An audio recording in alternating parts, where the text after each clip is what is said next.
तो चलिए फिर से स्टार्ट कर रहे हैं। आज से जो पिछले वीडियो में जहां तक हो गया उसके बाद फिर अगले वीडियो में स्टार्ट करते हैं। तो आइए शुरू करते हैं और इसी की आशा के साथ जुड़े रहिए। तो आइए शुरू करते हैं। इसमें जो पहला पॉइंट है पुरातत्व। पुरातत्व है क्या?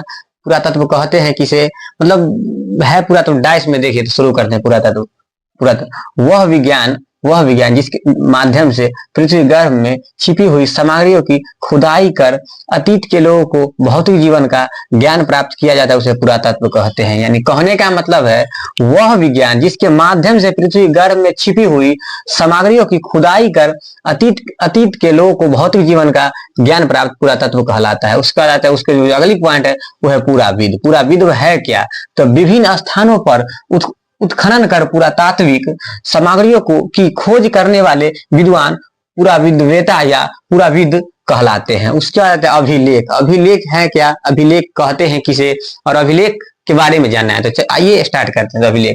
अभिलेख है क्या? तो पत्थर या धातु पर लिखे गए अभिलेख को अभिलेख कहते हैं। उसके बाद उत्खनन। खोलने के बारे में बता रहा है। उत्खनन है क्या? देखिए उत्खनन क्या है। उत्खनन धरातल से खुदाई कर पुरातात्विक सामग्री प्राप्त करना उत्खनन कहलाता है। यानी कहने का नीचे से खुदाई कर उसको ही शॉर्ट में उत्खनन कहते हैं। उसके बाद कार्बन 14 विधि। ये जो विधि है ना बहुत फेमस है। इस विधि का जो खोज अमेरिका के रसायन शास्त्र वी.एफ. लीवी द्वारा 1946 में किया गया था। तो आइए देखिए यहाँ है तो कार्बन 14 विधि तिथि निर्धारण की वैज्ञानिक विधि को कार्बन 14 विधि कहते हैं। जिस पदार्थ में कार्बन 14 की मात्रा जितना कम होती है वह उतना ही प्राचीनतम मानी जाती है।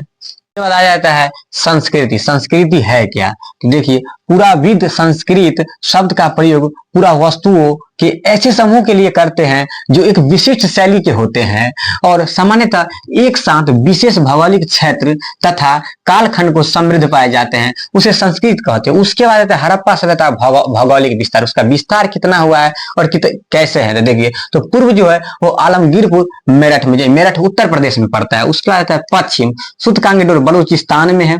उसके बाद उत्तर मांडा जम्मू कश्मीर में है, जैसे जेके कहा जाता है शॉर्ट में। उसके बाद दक्षिण दैमाबाद महाराष्ट्र में है। जो अगली पॉइंट है हड़प्पा। हड़प्पा से इससे पहले भी हम बता दिए थे हड़प्पा क्या। उसके बाद भी अगली पॉइंट है हड़प्पा। तो देखिए इसमें क्या हड़प्पा के बारे में कहा गया है। इसमें देखिए हड़प्पा सभ्यता का सबसे पहले खोजा गया जाने वाला स्थल था हड़प्पा। उसके बाद जो अगली इसमें पॉइंट है हड़प्पा है कहाँ? तब हड़प्पा पाकिस्तान के पंजाब के मांटगोमरी जिला में स्थित, यानी पाकिस्तान में एक जिला है मांटगोमरी जिला, उसमें जो वहां जो हड़प्पा की खोज हुई थी। उसके बाद जो अगली पॉइंट में हड़प्पा का खोज कब हुआ और किसने किया? तो देखिए हड़प्पा का खोज 1921 ईस्वी में दयाराम साहनी ने किया था। हड़प्पा की जो खोज हुआ था 1921 ईस्वी में दयाराम साहनी ने किया था। उसके बाद हड़प्पा किस नदी के तट पर अवस्थित? कहने का उसके किनारा में अवस्थित है। देखिए हड़प्पा है जो रावी नदी के तट पर यानी किनारा पर स्थित है। उसके बाद हड़प्पा में क्या खोजेगा? देखिए तो हड़प्पा से तांबे की इक्का गारी, उर्वरता की देवी, कान से दर्पण, उसमें आईना का भी खोज हुआ था। उसमें मछुआरा का चित्र, गरुड़ की मूर्ति, अवलोकन की तेज की मूर्ति साक्ष्य के रूप में मिलती है। उसके बाद आता है देखिए मोहनजोदड़ो। मोहनजोदड़ो है क्या? मोहनजोदड़ो है क्या? देखिए तो मोहनजोदड़ो सिंधी भाषा का शब्द है। मोहनजोदड़ो का अर्थ होता है मृतकों का टिल्ला। जो मर जाता है उसका जो टिल्ला बनाया था उसी को कहते हैं मोहनजोदड़ो, यानी मोहनजोदड़ो का अर्थ होता है। उसका मोहनजोदड़ो पाकिस्तान सिंध नदी के प्रांत के लड़कना जिला में, यानी पाकिस्तान में एक नदी है उनके किनारे लड़कना जिला, उस वहां पर ही मोहनजोदड़ो स्थित है। उसके बाद मोहनजोदड़ो सिंध नदी के किनारे स्थित है, यानी सिंध नदी है उसके किनारे मोहनजोदड़ो अवस्थित है। उसके बाद मोहनजोदड़ो की खोज। तो मोहनजोदड़ो का खोज 1922 ईस्वी में राखालदास बनर्जी ने किया था। उसका जो खोज हुआ था 1922 ईस्वी में राखालदास बनर्जी ने किया था। उसके बाद आ जाता है मोहनजोदड़ो से प्राप्त अन्नागार संबंध। तो मोहनजोदड़ो से प्राप्त अन्नागार संबंध सिंधु सभ्यता या सिंधु सभ्यता की सबसे बड़ी इमारत थी, वहां का घर था। तो मुझे अगली पॉइंट है, आइए फिर देखते हैं अगली पॉइंट क्या है। सुन देखिए मोहनजोदड़ो से प्राप्त बृहत स्नानागार एक प्रमुख स्मारक जिसके मध्य स्नान कुंड 11.88 मीटर लंबा, उसके बाद 7.01 मीटर चौड़ा एवं 2.43 मीटर गहरा है। उसके बाद जो अगली इसमें पॉइंट है उसमें मोहनजोदड़ो से प्राप्त एक सिर पर 3 मुख वाले देवता, जिसमें जो पहला देवता था पशुपतिनाथ की मूर्ति मिली है। उनके चारों ओर हाथी, गेंडा, चीता एवं भैंसा विराजमान। कहने का उसके जो चारों ओर है ये सब विराजमान है। उसके बाद जो है इसमें अगली पॉइंट मोहनजोदड़ो से नर्तकी के कान से मूर्ति मिली। कहने का नर्तकी कहने का मतलब लड़की का मूर्ति मिली है। उसके बाद जो मोहनजोदड़ो में शवों को जलाने की प्रथा थी। मोहनजोदड़ो में शवों को जलाने की प्रथा थी। है कालीबंगन। कालीबंगन देखिए, कालीबंगन का जो अर्थ होता है काली चूड़ियां। कालीबंगन का जो अर्थ होता है काली चूड़ियां, जो महिला सब हाथ में पहनती है।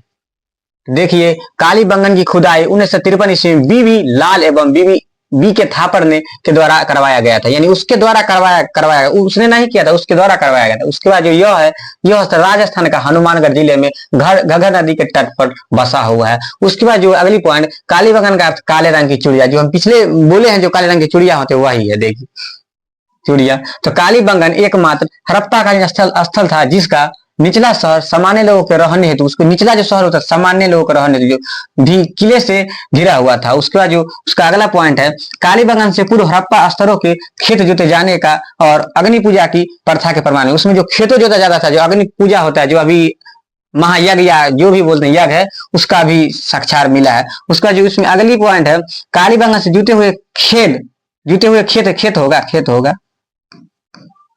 खेत और नक्काशीदार ईंटों के प्रयोग के साक्ष्य प्राप्त हुए हैं। यहाँ से अग्नि कुंड भी प्राप्त हुए हैं। इसमें अगली है कालीबंगन। कालीबंगन से संदर्भकालीन घोड़े का अस्थि पंजर, कहने का हड्डी मिले, अस्थि पंजर कहने का हड्डी मिले। देखिए उसमें जो अगली पॉइंट फिर आने वाला चनहुद्रो के बारे में बताने जा रहे थे। चलिए स्टार्ट करते हैं। चनहुद्रो की खोज गोपाल मजूमदार द्वारा 1931 ईस्वी में की गई थी। यह स्थल सिंध प्रांत पाकिस्तान में सिंधु नदी के तट पर स्थित है। यह एक मात्र स्थल है जहां से वक्राकार ईंटें प्राप्त हुई है।